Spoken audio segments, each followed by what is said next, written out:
नमस्कार दोस्तों, Aditi voice channel में आप सभी का स्वागत है। आज आप लोग सुनेंगे एक सौतेली माँ की कहानी। माँ प्रकृति का दिया हुआ अनमोल उपहार है, लेकिन जैसे ही इसके साथ सौतेला शब्द जुड़ता है, लोगों का मन नकारात्मकता से भर जाता है। हमारे समाज में सौतेली माँ को झगड़ालू और अपने सौतेले बच्चे को कष्ट देने वाली तथा अपने प्रति के कान भरने वाली समझा जाता है। लेकिन इस रंगीन दुनिया में रिश्ते निभाने वाले पर निर्भर है कि वह उसे कैसे निभाते हैं। यह कहानी एक सौतेली माँ की है, जिसने अपने प्यार की ऐसी मिसाल पेश की कि लोगों की सौतेली माँ के प्रति सोच ही बदल गई। प्रीतमपुर गांव में एक जमींदार रहते थे। उनका 8 वर्ष का एक बेटा था, जिसका नाम विक्रम था। वह उम्र में छोटा जरूर था, लेकिन उसकी ठाठ में कोई कमी नहीं थी। वह राजा महाराजाओं की तरह बर्ताव किया करता था। हवेली के सारे नौकर विक्रम के इशारों पर नाचा करते थे। उसके बात करने का अंदाज सही था। विक्रम की माँ यानी जमींदार की पत्नी का 6 माह पूर्व देहांत हो चुका था। जमींदार अपने बच्चे की जवाबदारी अकेले नहीं संभाल पा रहे थे, इसलिए वह दूसरी शादी करने का विचार करते हैं। गांव के पंडित जी उन्हें पहले ही कई रिश्ते दिखा चुके थे। उन्हीं में से एक अच्छी पढ़ी लिखी लड़की जमींदार को पसंद आती है। वह एक गरीब परिवार की लड़की थी। उसके पिताजी अपनी बच्ची के भविष्य के लिए एक बड़े घर में रिश्ता करना चाहते हैं, और जमींदार एक बहुत बड़ी हवेली का मालिक होने के साथ साथ कई तरह के कारोबारों का भी मालिक था, जिसे देखकर लड़की के पिता एक बच्चे के बाप से अपनी बेटी की शादी करने को तैयार थे। दोनों की उम्र में लगभग 12 वर्ष का अंतर था। पंडित जी अच्छा मुहूर्त देखकर दोनों की शादी बड़ी धूमधाम से करवाते हैं। गांव में जमींदार की बहुत इज्जत थी, इसलिए शादी में पूरा गांव शरीक होता है। बारात में जमींदार का बेटा विक्रम भी घोड़े में बैठा होता है। वह देखने में बहुत सुंदर था। बारात में सभी उसे देख रहे होते हैं, लेकिन विक्रम को अपनी नई माँ से मिलने की जल्दी होती है। बारात में सिर्फ वह उन्हें देख पाया था। अब वह उनसे मिलने का इच्छुक था। पहली बार अपनी सौतेली माँ के घर आते ही विक्रम उनका राजसी स्वागत करता है। वह भी आते ही विक्रम को प्यार से गले लगा लेती है। जमींदार की नई पत्नी स्वभाव से बहुत शांत और सुशील थी। वह विक्रम को देखकर खुश हो जाती है। विक्रम बहुत प्यारा बच्चा था, इसलिए वह पहली ही नज़र में उसे अच्छा लगने लगता है। वह विक्रम को एक सगी माँ की तरह प्यार करने लगती है। विक्रम के जीवन में खुशियाँ आ चुकी थी, और अपनी सौतेली माँ के आने से विक्रम अपने पिता से भी ज़्यादा खुश था। उसे अब अपनी सगी माँ की कमी महसूस नहीं हो रही थी। उसका जीवन खुशहाल हो चुका था। एक दिन जमींदार सुबह सुबह बिना नाश्ता किए ही घर से निकल जाते हैं और दोपहर को वापस लौटते हैं, लेकिन बिना कुछ खाए पिए अपने कमरे में चले जाते हैं। कई घंटों तक जब उनके कमरे का दरवाज़ा नहीं खुलता तो उनकी पत्नी दरवाज़ा खटखटाती है। काफ़ी देर तक दरवाज़ा खटखटाने पर भी अंदर से किसी की आहट सुनाई नहीं देती। तभी वह नौकरों से दरवाज़ा तोड़ने को कहती है, और जैसे दरवाज़ा खुलता है उनके पैरों तले ज़मीन खिसक जाती है।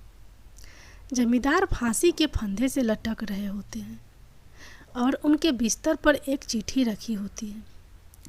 इतनी कम उम्र में बेचारी का सुहाग उजड़ चुका था।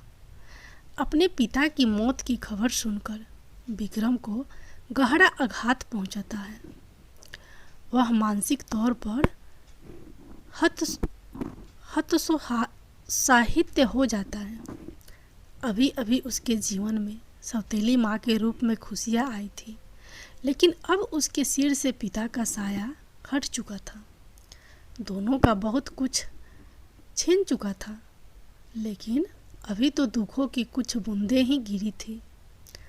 सैलाब आना बाकी था। जैसे ही जमींदार की पत्नी उनकी लिखी चिट्ठी पढ़ती है तो उसके होश उड़ जाते हैं। जमींदार की सारी संपत्ति छीन चुकी थी और अब वह कर्जदार हो चुके होते हैं। दरअसल उन्होंने एक प्रोजेक्ट में बैंक से लोन लेकर बहुत बड़ा निवेश किया था, जिसके लिए उन्होंने अपनी सारी ज़मीन जायदाद गिरवी रख दी थी। लेकिन वह प्रोजेक्ट बर्बाद हो गया, जिससे उन्हें भारी नुकसान हुआ और अब उनकी सारी संपत्ति नीलाम होने वाली थी।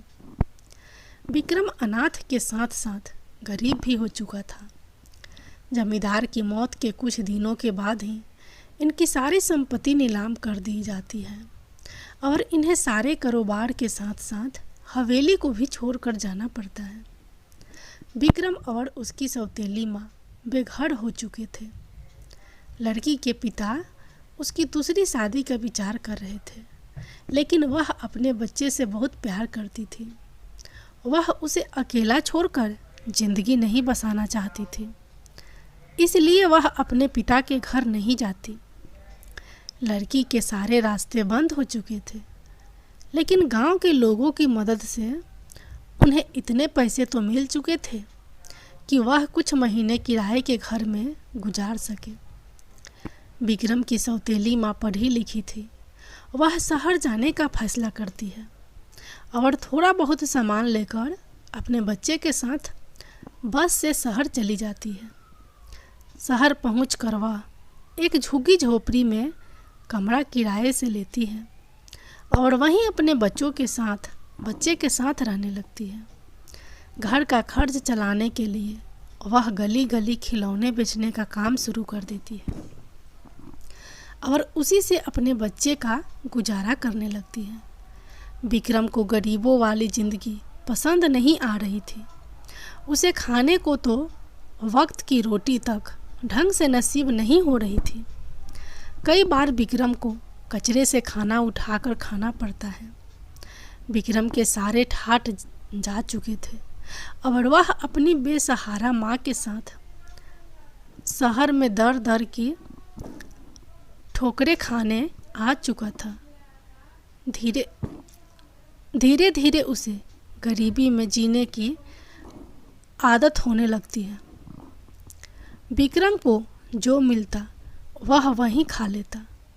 विक्रम को रह रह कर अपने पिता की याद आती है, क्योंकि पिता की राज में उसे 56 भोगों से सुशोभित भोजन प्राप्त होता था। लेकिन आज वह एक एक निवाले के लिए तरस रहा है। एक दिन विक्रम रास्ते में किसी से खाना मांग रहा होता है। तभी रास्ते से गुजर रही कार में बैठा एक व्यक्ति उसे पहचान लेता है, क्योंकि वह कई बार विक्रम के पिताजी से मिलने हवेली जा चुका था। वह विक्रम के पास पहुंचकर अपनी कार रोक देता है और गाड़ी से उतरकर विक्रम से उसके हालातों की वजह पूछता है। बड़े दिनों बाद विक्रम से किसी ने उसके हालातों पर चर्चा की थी। अचानक विक्रम फूट फूट कर रोने लगता है। वह उन्हें अपना समझकर सारा दुख बयान कर देता है। यह व्यक्ति एक बहुत बड़े व्यापारी थे और वह जमींदार को अपना अच्छा दोस्त समझते थे, लेकिन व्यापारिक यात्राओं के कारण कई सालों से वह जमींदार से मिल नहीं पाए थे। जैसे ही उन्हें जमींदार की मौत का पता चला तो उन्हें भी बहुत बड़ा झटका लगा। वह विक्रम से कहते हैं, तुम लोग इस समय कहाँ रह रहे हो बेटा?